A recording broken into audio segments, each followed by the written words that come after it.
live in the Northeast, you know winter is here. Not much going on, but try to work on the cars and get them ready for springtime. Put new head gaskets on the Trans Am finally after a year. And I borrowed some scales from a good friend of mine, Ben. He's got a pretty sweet turbo truck. And we're going to finally throw the hatch on some scales to see what it weighs.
Alright, so this is the car with no driver in it, no ballast at all. I even took out my tool bag, which weighs about 25 pounds, and it has 15 gallons of fuel in it, and I did the math on that, and that's close to around 100 pounds, give or take, in the rear, which isn't doing me any good, because as you can see, that front left corner is crazy.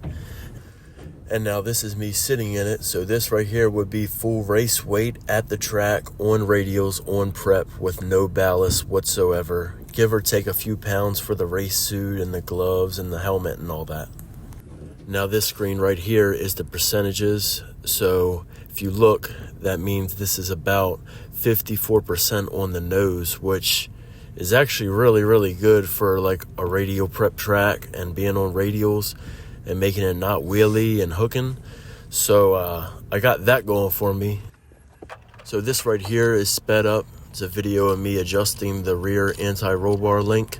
I'm just adding length and taking it away just to see what changes it makes, trying to even out the corners. And as you can see, it's changing all four corners, which is pretty interesting because I've never messed with this. All right, now I'm about to put just 100 pounds in the trunk. See how that changes.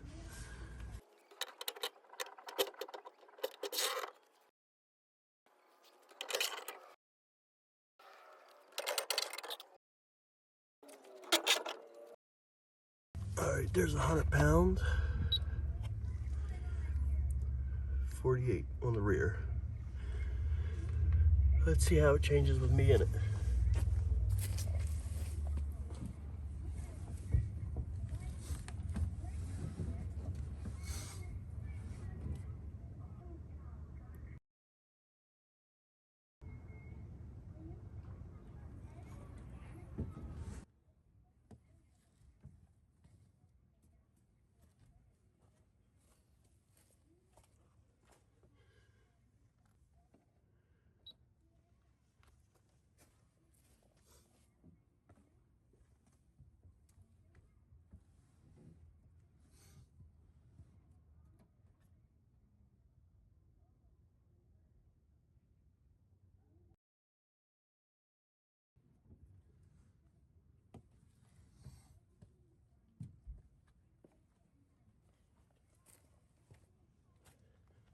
All right, now I'm going to throw another 100 pounds.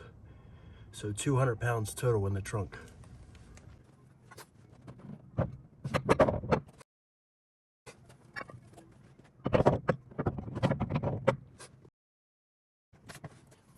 All right, that's 200, no driver.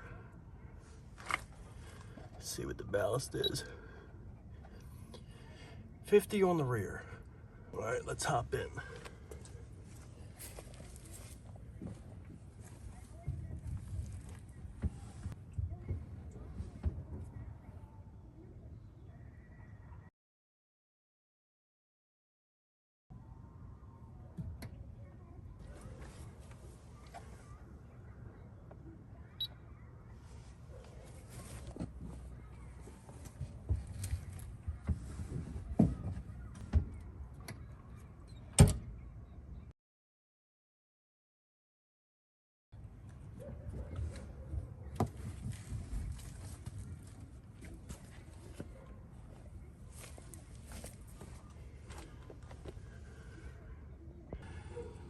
All right, I just raised the front ride height about, I'll say about an inch, and gonna see how this changes the bias with me in it. This is with me out of it now. I'm about to hop in now.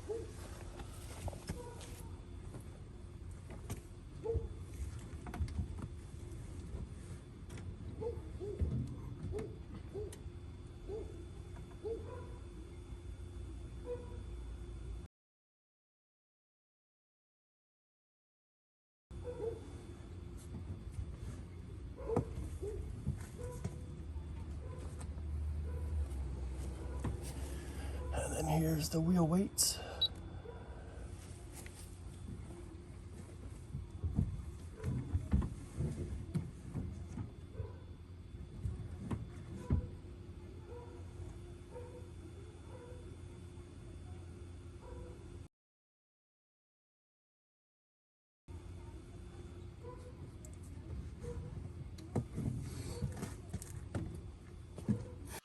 Alright, so there's two things I found out from doing this video.